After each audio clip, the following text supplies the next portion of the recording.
welcome to A Cuppa Creativity in the Literary Lounge, a place where writing doesn't have to suck. I am your host, Kynda Faythe. I'm also the Executive Director of Faythe Publishing, Inc., the company that is sponsoring this program. So welcome back. I hope everybody is refreshed. I certainly am. It's good to be back after taking some time just to kind of do a little reset, like a summer reset. So today I want to address taking a much needed break to whatever you can afford. But before I dive in, let me, of course, do a couple of our shout outs. The first one is going to be at the Wichita Advanced Learning Library, the AV studio. Thank you for having this equipment, I guess, already, and the staff. The staff is amazing. So if you haven't heard, there was some, like a cybersecurity issue with the city of Wichita recently. And believe it or not, all of the systems, directory systems in the library was completely down. And I will tell you, these people are amazing. They are finding all sorts of workarounds to try to find call numbers for different books. I don't know. I just want to applaud them. And that, of course, thank you for helping me figure out which speaker I need to work, which one I need to plug into. And of course, I also want to do a shout out to the Barton International Group, also known as BIG. I call them like the big kids. This is a group of undergraduate and graduate students from the Barton School of Business at Wichita State University. They took on, we call it Project Faythe, or I don't know, I just think that sounds cool. It kind of reminds me of Fight Club, like Project Mayhem, Project Faythe. Anyway, these people came together and they are working on consulting. And so they took my project, Faythe Publishing, Inc., and we did some, I don't know, they did this amazing research and generating of ideas. And so I want to give them a shout out. I'm so excited in working with them, and I was thrilled about their presentation, and just, oh my gosh, people, I don't know, the business world is going to be taken by storm by them. And then, of course, obviously, I want to talk about Faythe Publishing, Inc., my passion. My passion project. Now, it is just my life. It's turning into my life. This is a nonprofit publishing company, and we focus on helping underrepresented voices. We want those voices to share their stories. And while we're doing that, I want to build sustainable scholarship opportunities, fellowship opportunities, and actually other creative opportunities for our community. The cool thing about this is a Faythe Publishing, Inc. We are the only publishing company around that is doing what we are doing, right? Not only do I want to help voices share their story, and I want to help kind of culture and help grow our authors, and I want to grow our stories, but I also want to give us opportunities that are kind of outside of just a book or reading something online, right? I would like to help college students, young people, anybody, let's just be real. I would like to help anybody find their passion. Maybe it is that business consulting, and they can help shape our board of directors, or shape how we're going to be growing as a company.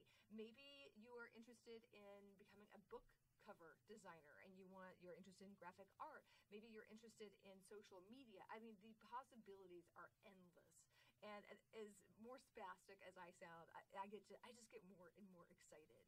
I think this is a big thing, and I want people to join in because it is so important that we connect. We connect through stories. Every single story matters. So I'm going to use one of the phrases that the big group used, and they said, together we are the audience. Excuse me. We are the audience. We are the authors, and we are the legacy. So every voice matters, right?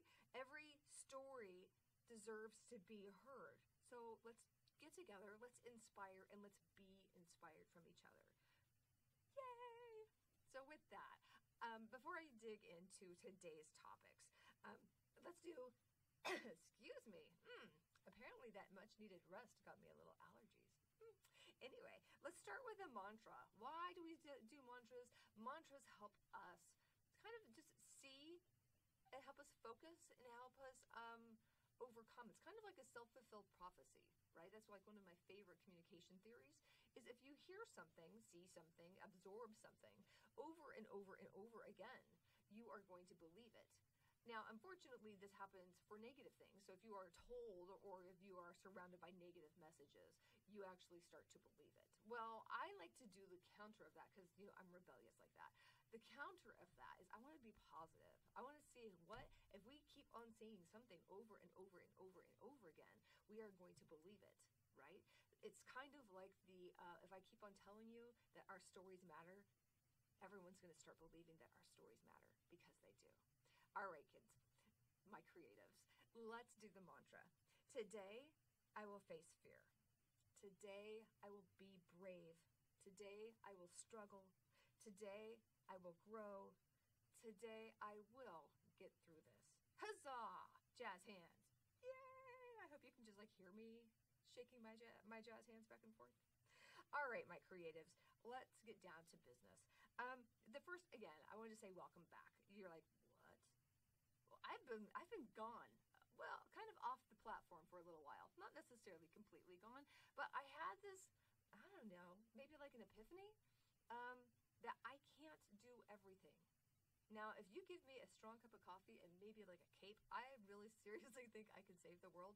But I also need to think that this is not about me, gathering amazing authors and ideas and whatnot. This is not about me. This is about us. And it's also about me kind of having that realization that I need to take a step back sometimes and I need to reset. I cannot do everything. So I made the executive decision to kind of take a step back in the month of May. So what did I do? I put the PMP Writing Society on hold. Now, I don't want it to go away because I'm kind of excited about the people that show up. And when we meet at Norm's Coffee Bar in Newton, Kansas, which is amazing. I kind of want to take a break and I want to switch it to some Saturday sessions, right? I kind of want to reframe some things. I would like us to build our writing community, but I have to do that one person at a time or one group at a time. So I think I'm going to start doing a Saturday sessions. I will be posting something shortly, probably like a Calendly link. And so you can sign up. It's free. Let's just talk. Let's talk about writing. Let me read your writing. Let me see what kind of ideas that you're having.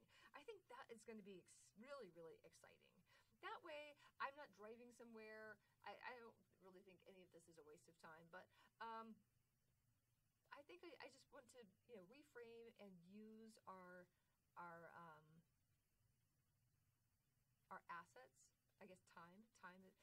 How can we use our resources a little bit more wisely? So I want to try that. The other thing that I didn't do, I did do, and I mentioned it previously, is BIG. That's the Barton International Group, a consulting group. Oh my gosh, I cannot even tell you how excited I am about this. And today, they just recently gave a presentation, and of course that generated more ideas. And we're kind of working on strategic plans and maybe how to build a board and how do we build this foundation to, I want to start a writing revolution, people, right? This is amazing. The more people I talk to about their stories, I am just enamored, right? And so I kind of going to put some more things out to you, my creative listeners. How can we build something and become part of this foundation? Maybe an attorney who really likes poetry or who likes to tell tall tales, or maybe an accountant, which seriously, accountants are something else, right? A different breed of people. Maybe they have this love for sci-fi, or maybe they just like storytelling. Maybe you are a master at social media and you're like, I need to share my talents. Yeah, contact us. I think this is going to be great. In the fall, the consulting group will be looking at trying to gather or trying to put a lasso around my ideas, if you can visualize that. And maybe we can put them in order because my superpower of attention deficit only goes so far. So I want to incorporate other people. So if you have some ideas, if you have ideas, share them. Yeah, let's jump on board. Let's get on this whacked out crazy train and let's start something, or let's build something amazing. The other thing I did do, so if you didn't know, so I teach creative writing. I teach the rhetoric of horror, and I teach English at Newton High School, which I absolutely love. And May is a crazy time for teachers, right? I had a senior class, so we had graduation. I had a daughter that graduated, so yay to that. Um, I also had finals to grade and write, and I also published 4 books.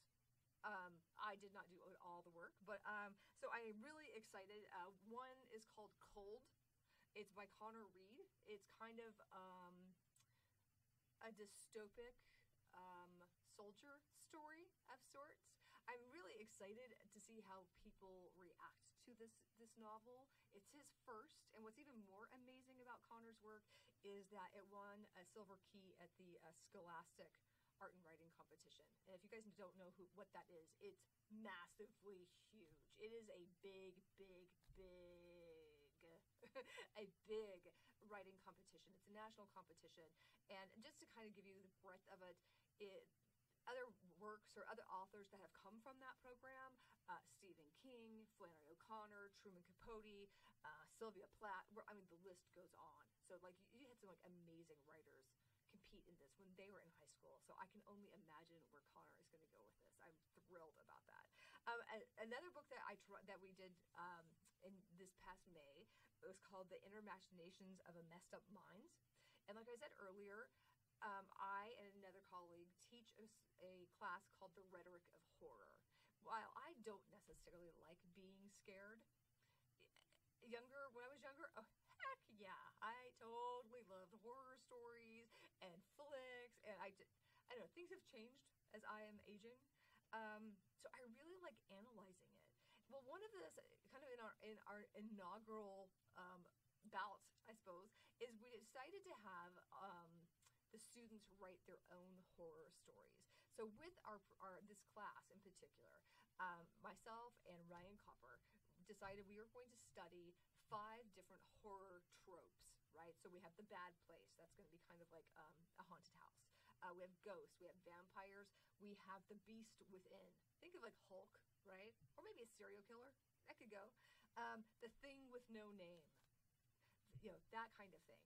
And then at the end, so while the kids, we analyzed short stories. Of course, we watched movies. They had a podcast on serial killers, which was fascinating and disturbing, I'm not going to lie to you. And then they had to write their own horror story. Each student had I believe it was 10 pages, and it's wow, just wow. Some of the things that they came up with were just fascinating. In addition to addressing a certain trope, they also had to address a societal fear. You know, whether it be safety, technology, promiscuity. I mean, they have all of these wonderful topics that they all explored. And so if anybody of my readers like scary stories, definitely dive into that book, because wow, those students blew my socks off. I mean, wow. Not just like the gross factor. I'm not going to lie, there's a couple gross factors. But the storytelling, I was really impressed with. And speaking of other storytelling, I did another anthology with my creative writing classes, and this one is called When Was This Due? And so we kind of had I almost thought like an ongoing joke, because all of my students hated me telling them that they had deadlines. And while I understand I come from a different mindset, deadlines are deadlines, my friends. So I'm excited about them too. We have lots of poetry and some short stories and a wide arrangement of just techniques, right? It's not just all we're not talking like Dr. Seuss poetry. We're talking like some really intense, amazing metaphors and whatnot. And then the other one, the last book that we just published, and I'm going to destroy the title, and I apologize for that, is Algo del Corazon. The whole entire book is in Spanish. Yay! No, I did not write it. Unfortunately, the only other language I know is sarcasm and maybe crazy. I'm pretty fluent in crazy. Anyway, this was a new project with Chandler Ochoa, and we had the Spanish 4 students write poetry. The whole entire book is in Spanish. And what was kind of cool about it is that the students students would ask, because I'm like, oh, well, maybe we should put this also like an English translation on one page and then in Spanish on the another. And they were like, no, not going to happen. Everything is always in English. Forget it. And so I am super excited about this. I think it's going to be just amazing. I hope I can get more people that are bilingual that would like to write.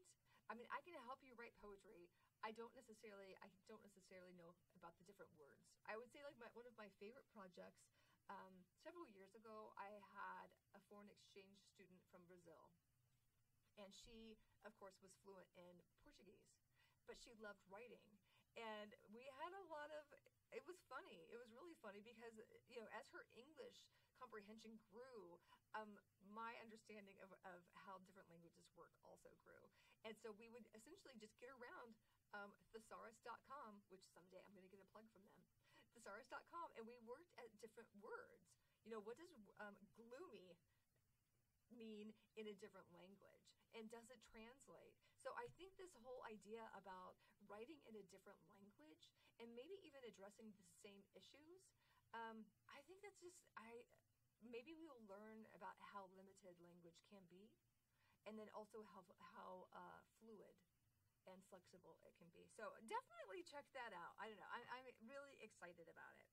All right, so that's my very first thing. That's kind of why I did my little reset, because I couldn't do it all. I couldn't do it all.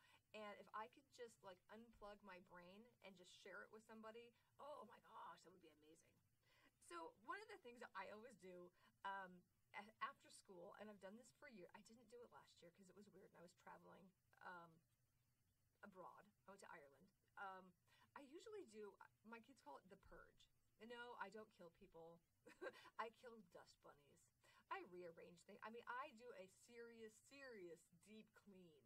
And my cleaning is kind of like, I wipe away all the dust and I vacuum and I do all that. And I'm kind of like the crazy plant lady. So of course I have to, plant my garden or redo my house plants. But then I also go through all of my belongings.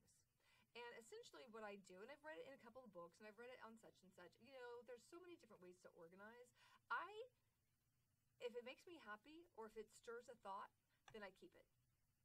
I don't worry if I haven't tried on that sweater in 8 years. I don't care. If it makes me happy, I'm keeping it. Right? If it does not make me happy or if it does not stimulate some kind of an idea, then I get rid of it. So my advice for this reset for you is to go through your notes. I know. I'm sure people are writing things down in their phones. They take pictures. What I do, I actually have a notebook. I am a notebook junkie. You could ask any of my students. If I come across a phrase, if a conversation, a situation, anything that just gathers my attention, that gets my attention, I write it down. It can be anything. And then what I end up doing, and this is what I suggest that you guys do, get your notes organized, right? So I have just like, I'm a sticky note. This is my process. It's not really the most efficient process, but I write down notes either in my notebook. It could be on the back of a receipt. It could be on a napkin. It could be on a sticky note. And then finally, when I have some time, I sit down with all of these notes and whatnot, and I put them down in one location. Last year, I took one of my notebooks that I finished, and I ended up making a book called Finding Your Words. And all it is are just phrases. It's not really anything. Let's see. I'm trying to find some that kind of caught my attention. And these could be positive, negative, otherwise, whatever. I'm just flipping some pages from this past year. Let's see. In complete darkness, there is no discrimination. Okay, well that's something. Or another one was, let me find a good one. This struck me as somewhat fundamentally stupid. I'm pretty sure I was watching Invader Zim when I was writing that. Sun smothers with attention. Or running a cult keeps me busy. So these are like just phrases. There's no rhyme or reason. Sometimes I can tell you what I'm reading or what, caught my attention. Anyway, organize your notes. I'm sure everyone has a story. Maybe you could retell a story that you've heard. Maybe you have a favorite, I don't know, a story between your best friends, like a personal joke, or maybe you have a family story, right? So one of my family stories is every Christmas, one particular side of the family would pick the person, somebody had to be it, and that person would get a gag gift every single Christmas, right? So for example, mine, I'll put myself out there, my sophomore year of high school, I was pretty much like grounded like the whole year. Not because I'm a bad kid, because I really wasn't. I mean, I grew up in a town that didn't have a stoplight, right? So it's not like I could get in tons of trouble, but I had issues with time, which is funny that I actually have students that don't like deadlines, so I think this is all coming back to get me, right? Anyway, I would be grounded, and then I could wager.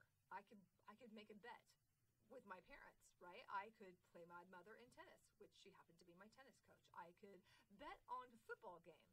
Nebraska and Oklahoma was really big back in the day. I could play my stepdad in basketball. He was 6'7". You guys can see where it's going. So if I won, I was free. Woohoo! And if I lost, I was grounded a month, and that part sucked. Well, I learned I do not wager. I'm not going to go to Vegas. I'm not going to be counting cards. And so I was grounded all the time. And that particular family story, that particular Christmas, I ended up given prison clothing and a plastic ball and chain. That I think is hysterical. Maybe that is something that I would be organizing my notes. Maybe you could go through your pictures while you have to downsize your Google Drive and start thinking about the stories behind those actions, right? Sure, there's a bajillion selfies, but what was happening at that selfie? Was there certain music going on? Was it a certain time of your life that was going on? So that is definitely one thing that I would suggest when you're doing your summer reset. Purge. Get rid of all of the things that don't connect anymore, and then go through and kind of organize your thoughts. I think this would be great. Another one that I do, this is going to be kind of my final one, it's sort of short, is you need to be grounded.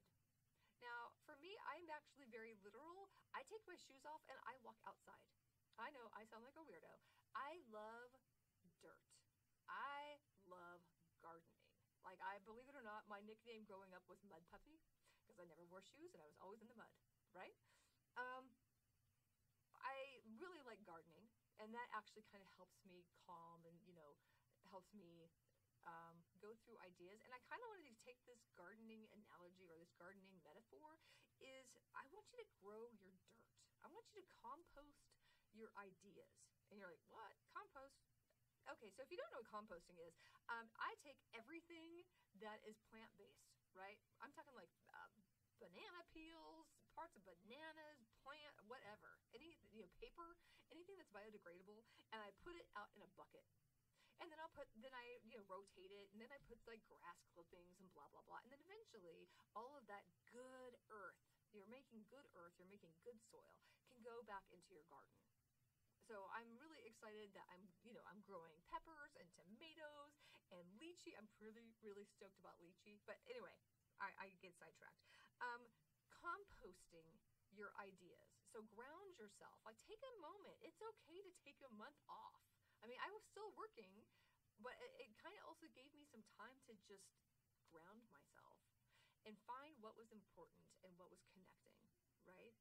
So grow your stories, compost your ideas, and take a reset. It's okay to take some refreshment.